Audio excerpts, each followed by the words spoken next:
I have to tell you that when the Final Four and the baseball season come to an end, I do feel a temporary feeling of emptiness. I feel that something special has come to an end. It's the same feeling that rises up at the end of anything special in one's life.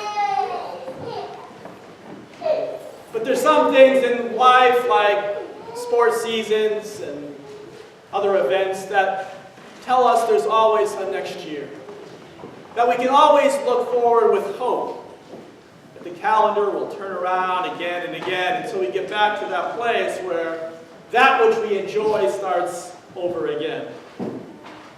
But for three very courageous women, from the Gospel of Mark we hear that Mary Magdalene, Mary the mother of Jesus, and Salome, they were living a very different life than the life that we may have with our silly fixations on sporting events and seasons. You see, these women were living in a very dangerous time. They were living a very dangerous life. They were overwhelmed with sorrow, and they were heavy with hopelessness. The danger that they were facing was simply because they were associated with Jesus the Nazarene. And the danger that they were facing as being associated with Jesus the Nazarene is that they got up early in the morning to get to his tomb, which was an obvious sign that they had love for him. And surely it did not go unnoticed. Yes, they were following the custom, as women did at the time, that they would purchase expensive spices and oils to anoint the deceased so that there'd be a proper burial, because Jesus did not have that. Yes, Joseph prepared things for him, but closed that tomb with that large rock, and that was it. The women, the followers of Jesus, the disciples wanted to do more. And so they proclaimed boldly, by getting up early that morning, their readiness to still serve the crucified Jesus. However, these courageous women could not look to the future. They couldn't say, I can't wait to next year, because there would not be in their minds or hearts a next year with Jesus. What Mary Magdalene and Mary and Salome were worried about was this huge rock that separated them from their beloved Jesus. This huge stone that sealed the tomb.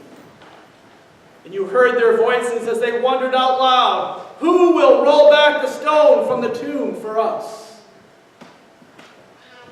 Not only had the powers of death mercifully denied them a future with Jesus, but also a large, unmovable rock was preventing them from carrying out their last act of love for their friend, their teacher, their rabbi. And as soon as they finished wondering out loud how they would overcome this barrier between themselves and the body of Jesus, the unexpected comes into full view. The tomb was open. The stone was moved aside. And they, these three courageous women, remember, the men had long scattered, but these three courageous women, they not only put their head into the tomb, but they walk into the tomb. And there inside the tomb, they are met with life. Life that they had never experienced before. They're shocked to meet up with a young man who's wrapped in this white robe and sitting on the right side where Jesus once lay. And what does he say to them? Do not be alarmed. Do not be afraid. The last thing that they ever expected to see or hear. Do not be alarmed. Do not be afraid. You see, for months, these disciples, along with these women, they followed Jesus fearlessly. They followed a Jesus who was fearless. They lived fearlessly as they proclaimed God's love and made visible signs of the coming kingdom. But here they were, shaking and doubtful, listening to this man, young man, wrapped in white, saying, don't be afraid. Well, yes, they know what it's like to be fearless, but here in this place, in the surroundings of death, they were scared. They knew what it was like to confront the religious leaders and to chase away demons fearlessly. They knew what it was like to be courageous followers of Jesus. But in this moment, they were weak and afraid. But you know what? Fear was not going to get in the way of Jesus. Never did it before, and never will it ever. You see, now standing frozen there, Mary Magdalene, Mary, and Salome listen to this young man wrapped in white tell them that they were looking, yes, for Jesus the Nazarene, who wasn't there. He points to all that cold, empty space where Jesus' body once lay. He shows them all what was once death, but is now empty. And so this young man, dressed in white, in the garments of a martyr, tells these three disciples what their next task would be as faithful followers of Jesus. Their task would be for them to go ahead, to find the other disciples, and especially Peter, that one that denied Jesus 3 times, and make sure that he knows first that Jesus is alive and goes on ahead of you. He's going back to Galilee. And there you will meet up with him just like it was in the beginning. When Jesus first called you, you will be called again and again. And here, this young man, wrapped in white, sends off these 3 men. But for them it was too much. The gospel says they were overcome with terror and dread, and they fled, and they had nothing to say to anyone out of fear. But that's not where the story ends. Yes, it ends in the Gospel of Mark that way. But we know from other gospel lessons, and we know from the truth of the resurrection, that the story does not end there in fear and doubt and hopelessness.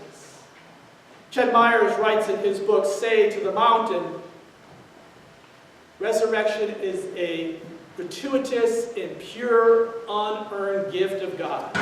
What these women didn't understand was that they were receiving this pure gift of grace from God to start anew, to get behind Jesus once again, and to follow the new risen Christ into the world. It's the story of living as a disciple of the risen Christ. It's the story about one who must be ready to accept God's gift of grace, that new start, that new beginning wherever we may be in life. It's God's grace that comes to us in the resurrection that moves us out of the tombs of our lives. There's not one person here who has not been in that tomb in one way or another, overpowered by grief or sorrow, loss, anxiety, whatever it may be, that life and all its complexities brings. We know what it's like to be in that tomb. We know what it's like to have knees that shake, and we know what it's like to tremble in fear. But the message for this morning is that's not the end of the story. That there is a gift ready for you to receive, and you receive over and over again that gift of God's grace and the resurrection. And it's a gift that we must take into the test of lives, the test that we confront every day when we are tempted by the powers of death and evil. You must take that gift of grace and unwrap it from your heart. And to hold it close and say that no matter what, these powers, this challenge in life, this test is not going to be the last word. It's not going to be the words or the act that takes me down, because I believe in a risen Christ. The resurrection is our only hope. It's the hope that gives us the strength and the faith to put one foot in front of the other when we're so heavy and burdened. And we wonder how we're going to lift up that foot and make that first pass towards the Jesus that has gone on ahead of us. We wonder, is it even possible? And I tell you, brothers and sisters, it is. Because there's a power and a wind behind you saying, move forward. I promise you that he goes on ahead of you. Go and meet with him. putting one foot in front of the other is the beginning. But sometimes that beginning is so difficult and so heavy-laden. It's that place of death. It's that empty tomb. But you have to start there. You can't begin without being there first. Because the old vision has to fall away to a new vision. A vision that allows us to see new possibilities and new opportunities in an increasingly fearful world. Brother Wilson raised up the Kenyan community of Garissa. I'm sure you were heart-stricken when you heard those words come over the media. Students, young people, new life, ready to learn and go into the world and make a difference. Struck down with no warning. The powers of death just flooded that campus, and there were a group of them, students, Christians, in prayer. And there, their lives were taken. The power of death called out to them, come out, it's okay, we won't do anything to you. And believing and hoping in humanity, they stepped out of their rooms and were shot down. Powers of death. Real in this world. We must be in deep and constant prayer for the people of Kenya, for the college and university community of Garissa. We must surround them in prayer. We must do whatever we can. I know we cannot travel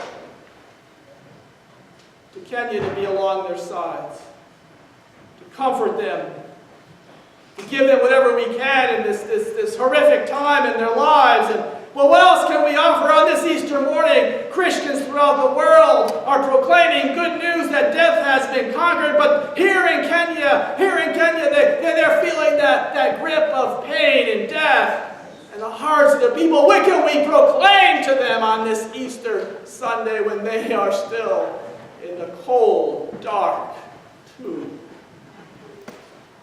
What can we offer our Christian brothers and sisters in Kenya or wherever they may be that are suffering in the grips of the powers of death and doubt? What can we offer? Yes, our prayers, but we can offer ourselves. We can offer ourselves. Maybe not in Kenya, but in this place, in this community, in our workplaces, wherever we can offer ourselves as the resurrection community. We can live a life that's a testimony to faith. We can live a life, a testimony to those who had died in the midst of prayer, speaking to their God, praying out for the Holy Spirit to accompany them and to the risen Christ, to give them strength and courage. Brothers and sisters, it's the only hope that we have. And it's greater than the fear that we could ever experience. It's the only hope that we have, and it's the greatest fear that we might have is that we might lose that hope. Yes, friends, we'll be overcome from time to time with terror and dread. We'll be like those three women in that tomb, as courageous as they were. This is the world that we live in, isn't it? It's the same world that Mary Magdalene and Mary and Salome lived in. In some ways, it was just as violent, if not so more. But on this day, we come to celebrate the truth that God has not left us in this state of being, you see. That God has not left us alone to live in this world to our own devices to figure out how bad it's going to get. God has not left us alone. But God has sent a messenger to proclaim the good news to courageous disciples, to those who gather Sunday after Sunday and Easter after Easter to proclaim that death has no sting, that death has no claim on us. We are the courageous disciples who dare to enter the tomb to minister to the dead Jesus. Yes, and that fear and death may have some grip on us, but it will not be the final grip. You see, this morning we celebrate the Easter message, and this is God's promise. That death has no final grip. That hope is hope beyond all our understanding. That faith and hope takes us to a place where we can imagine going to new possibilities, but if it's a path that we must take, it's a path that we must join up with the Jesus that goes ahead of us in all walks of life. Friends, I pray that you will not let the powers of evil take command of your heart and mind. That's what the powers want. The same powers that went into that university campus. They want to capture your heart. They want to capture your mind. They want to take, yes, they're going to take lives, but more importantly, they want to convince you that God is dead. Yeah. That there is no God for you to believe in. That the power of the weapon is the God that you need to worship. But Easter people say, no. No. Death has no claim on me. The risen Christ tells me that I should go ahead no matter what and walk in that path because there is something that waits for me at the other end. Amen. And it's called new life. Amen. And it's a hope that I have that I'm going to carry no matter what happens. Amen. Brothers and sisters, confront the powers of death. Don't be afraid. Don't be alarmed. Live into the hope of the resurrection. Know that Jesus goes ahead of you wherever you are, wherever you feel confronted by these powers. And know that Jesus calls you out of your tomb into new life and into the ministry of new life. That's why we're here as a community. To day in and day out say the reason we do this is that we're following this Jesus who went on ahead of us. That's why we do what we do, because we have in our hearts the good news that no matter what, God is with us. We know that Jesus goes ahead of us and continues to call us into this ministry of new life. You see, Easter, my friends, is not a time for spectators. It's a time for actors. It's time for us to get out and go and to share the good news with word and deed and just signs of compassion and love that we can work together to make a difference in this world that seems so troubled and so convinced that it can put a stone against a tomb and clean its hands of all of what God has promised. But no, the good news is that stone was rolled away. There were courageous women that went in. They looked in, and in all their fear, they still went back and told those disciples that Jesus goes ahead of us. You know what they said? Let's go. Let's find out what's going on. I'm not sure, but I'm going to go. Even if I have to do a little fishing on the side, I'm going to get behind Jesus somehow and let him take the lead. You see, Jesus is calling you and me to walk with him once again. Once again.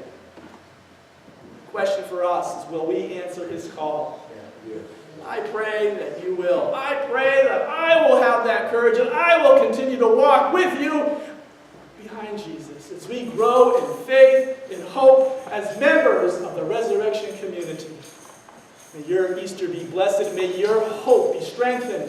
May you take this story of the risen Christ into your heart deep. May it inspire you and plant seeds of the gospel within your heart and mind so that you can go into the world and say, join me in this great action of hope, love, and promise.